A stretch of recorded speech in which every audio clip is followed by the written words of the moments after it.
Are they bandits or are they Boko? What do you think? I did not know who they are, but since they said I should say they are Boko Haram, the gangs of Abu Shekau. So they asked you to say they are Boko? Yes. What is your experience there? What I experienced, sincerely speaking, they are not Boko Haram. The government has to explain to us what happened on the Kankara matter. They must tell us what happened.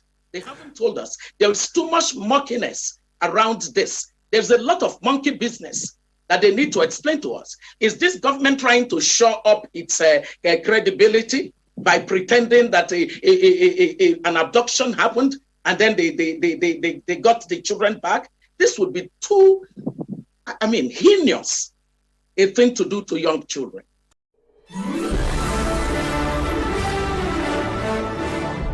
Your wonderful people, viewers and subscribers all over the world. The movie Kankara Boys Abduction by Boko Haram is now completed. But I'm here, as usual, to expose every attempt and conspiracy to lure Nigerians into believing the stage-managed kidnap was real. First, I will allow you to take a quick look at the narrative of the script as presented by Channels Television. President Muhammadu Buhari meets the rescued Kankara boys at the Katsina government house after the initial clamor for the president to have visited the school in the aftermath of the abduction.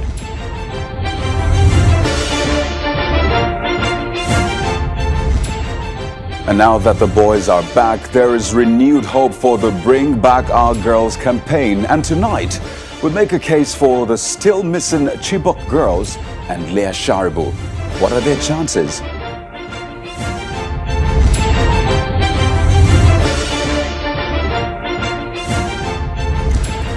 Hello and welcome. This is Politics Today, live on Channels Television. I'm Kayode Kikulu. What a week, right? Well, on this day 1 week ago, gunmen said to be bandits attacked government-signed secondary school Kankara in Katsina State and abducted hundreds of students. It was unimaginable, and for some people, it still is. That's when you think about the magnitude of such operation, having to forcefully move 344 teenagers from their school at night into a forest. As you would expect, there were countless questions as to how this happened, who is responsible, what do we do next, who should be doing what, and right in the middle of that was the elephant in the room. The president was in Katsina State at the time of the attack. In fact, he was about 200 kilometers, that's less than a 3-hour drive from the scene of the attack. So much happened from that moment till this point. So let's do a quick recap of how we got here. So the boys were abducted late Friday at about 10 p.m. Well, the attackers were said to have arrived on motorcycles. They killed a policeman on duty and proceeded to the hostels from where they took the children on the motorcycles and also walked some of the length, according to reports we got from the Defense Ministry. The next day, word got out, that's early Saturday, and the Inspector General of Police ordered the deployment of additional operational and investigative assets to support the ongoing search and rescue operations, but that was in partnership with the military. So fast forward to Sunday, we saw visibly distraught parents of the abducted students staging a protest and demanding the rescue of their children. The official number of missing children was put at 333. Incidentally, on the same day, a federal government delegation visited, and the Minister of Defense promised that this was going to be a very simple mission and that the boys will be released in a few hours. In fact, a tweet from the presidency also said the military, supported by air power, had located the bandits' enclave at Zangopala Forest in Kankara, and there had been exchange of fire. That was Sunday. On Monday, the governor, that's Governor Aminu Masari, met with President Muhammadu Buhari in his hometown Dora, and he briefed him on the rescue mission. Afterwards, it was revealed that contact had been made with the abductors. Then Tuesday, we saw neighboring Zamfara ordering closure of schools, states like Kano, Kaduna, Jigawa also following suit. And on that same day, Boko Haram was said to have claimed responsibility for the attack in an audio message. Then on Wednesday, Governor Masari revealed that negotiations were ongoing with Mieti Allah Cattle Breeders Association helping with the talks. He was speaking on Politics Today that night. And the next day, a video emerged and it showed some of the boys begging for their release. Now, that video was reportedly released by Boko Haram, who claimed responsibility yet again. But on Thursday, at about 9 p.m., the government of Katsina announced that the boys were on their way back to safety, and that's following fruitful negotiations. 344 of them, the government said. Now, you have had it right. If you take it one after the other, you will see that there had been contradiction in the narrative, in the storyline, from knowing where these bandits that abducted these children were and bombarding the area to the point where Katsina government is telling the people that there is ongoing negotiation to free the children. We are not going to get distracted by the narrative and the plot, the characters and the scene of having the president in the state and the defense headquarters coming down to brief Mr. President about their ongoing efforts to release the boys. Now, this story, wonderful. It will make a very wonderful movie. But I must tell you, it is a grand attempt by federal government to launder his image and efforts in combating insurgents and, violent crimes, Boko Haram and terrorism in Nigeria, especially in the north. Another important thing you have to understand from this whole narrative is the role of Mieti Allah at the middle of negotiation between government and the bandits or even the Boko Haram, as the case might be. And I ask you, do you still believe that the cattle herders had nothing to do with the terrorism that we're witnessing and the banditry? Someone sometimes said that they are all chained departments of one unit, terrorism. And when we say that the marauders that are armed with AK-47 in various forests, especially down south in Nigeria, they are terrorists, ravaging villages, ransacking communities, and rendering farmlands desolate. Now, let me keep that aside. Fast forward to the woman that actually, was at the front line regarding bring back our girls. Remember Obi Ezekwesili? This whole thing is a game to tell Nigerians the former government failed. This time, the same thing happened and we were able to succeed. Very swiftly, wonderful story. Now, the same Obi Ezekwesili had come forward. I saw the video and you have to listen to what she said so that you go say, Nami Tokam. Our guest tonight on the program is Mrs. Obi Ezekwesili, the co-convener Bring Back Our Girls, former Minister of Education, a former Vice President at the World Bank. Well, good evening and thank you for joining us on Politics Today. Well, the boys are back now. Let me begin by asking you, just how did you react seeing the boys in some semblance of safety compared to what we saw in that video which was released by the abductors? How did you feel? I was quite pleased with it. I was very, very happy for the children and for their parents. You don't want to see your fellow citizens in this situation of grief that we saw parents exhibit. It took me all the way back to 2014 and our Chibok girls and their families. And so seeing those boys really gave me a lot of joy. That's something that any human being should feel concerning people put in harm's way unnecessarily by their own government. I know you have consistently criticized the president's handling of security. But now with the release of these boys, would you commend the government, at least in this light? Well, one thing I don't do in life is to pretend. I cannot even pretend any form of commendation for this government. It is an abysmal failure. How can such number of children be left in an insecurity-prone state in this country without any form of signaling that could show that that massive thing was going to happen to them? How was it that governmental systems did not even alert anyone that children had been carted off from their school at that level? We asked the same questions when Chibok girls were taken. So, for us to congratulate a government that created a problem and then said it solved it, we shouldn't be doing that. Look, this society should learn how to hold people to public accountability. The president should be disgusted with what happened, not commending himself. What's the clapping for? What is it for?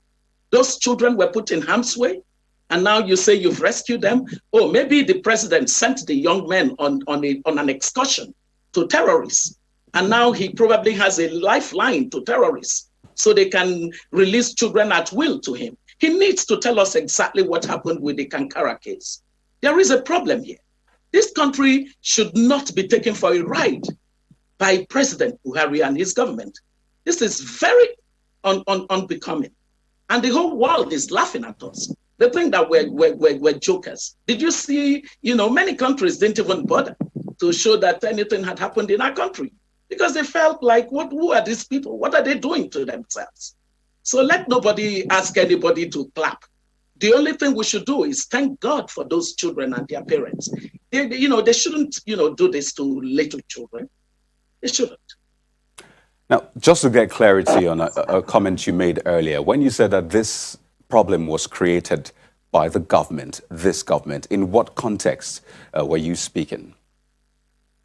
Look, Katsina State is a state where we know that a lot of criminality and terrorist actions have been going on.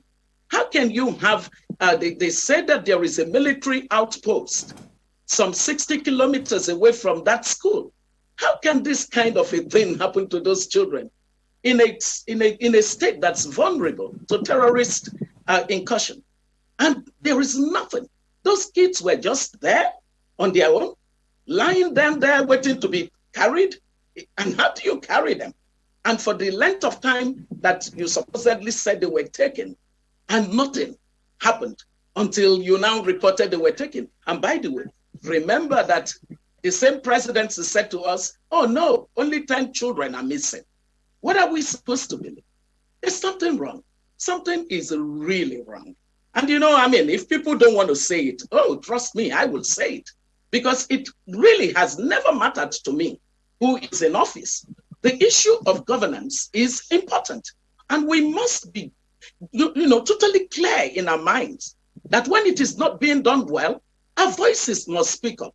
What is wrong with us as citizens? Why do we find comfort in pretending that a lie is true and that truth is lie? I'm not going to be part of it. I'm sorry. Well, the government has to explain to us what happened on the Kankara matter. They must tell us what happened.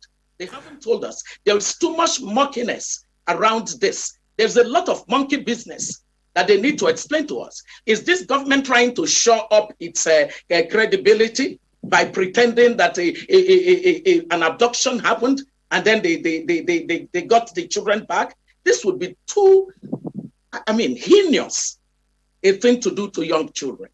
You had it. You had it from her. She said it all. And it is not far from the truth. When this little boy blew the lead, because God will always find a way to punish evildoers and to expose them. This is what the boy got to say, which we've already heard. Are they bandits or are they Boko? What do you think? I did not know who they are, but since they said I should say they are Boko Haram, the gangs of Abu Shekau. So they asked you to say they are Boko. Yes. Yes. What is your experience there? What I experienced, sincerely speaking, they are not Boko Haram. Now, my people, just 3 days ago, the president met with these boys at Kansina Government House. He spoke to them in Hausa language. That is the only thing I applaud about it. Speaking in your own native language. Wonderful. But these boys that you are speaking to in Hausa language understands English. That boy that spoke was speaking a very, the Queen's English. Let me put it that way. That is to tell you that there is more to this than we have seen. But the summary of it and the bottom line of it is that some people somewhere are making effort to launder the image of the federal government.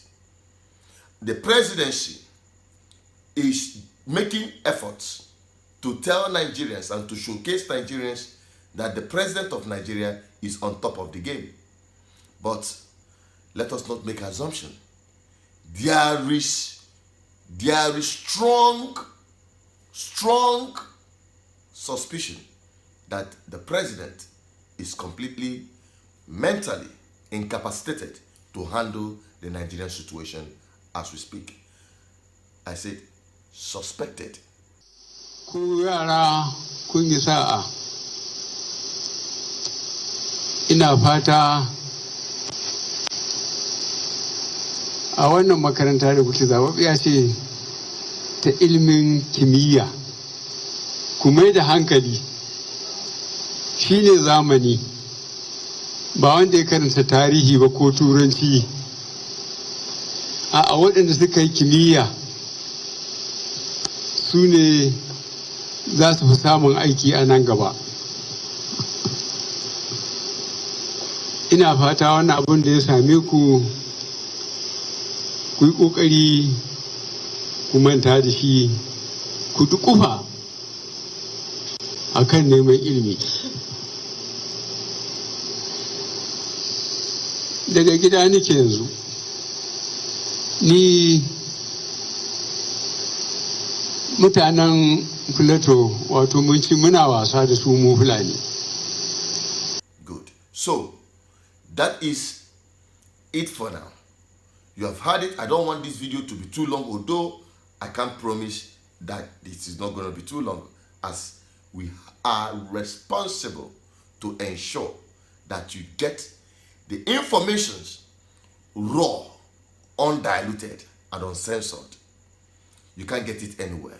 That is why you have to stick to BVI Channel 1, where we see it, we say it. We are here to bring you raw truth, undiluted analysis of what is happening in Nigeria. I leave you with the rest. Tell us from the comment section what's your opinion. Share this video if you like it. Then follow us on all our social media platforms, on Facebook, Instagram, and Twitter, and as well here on YouTube. Subscribe. Click on the subscription button and on the bell for notification. You can download our app from Google Play, and you have every information at the tips of your finger. Then for undiluted news updates, visit our website, bvichannel1.com. I still remain Asuchinadu Peters, the voice of the people, the voice of God, and the voice of our ancestors. Stay safe.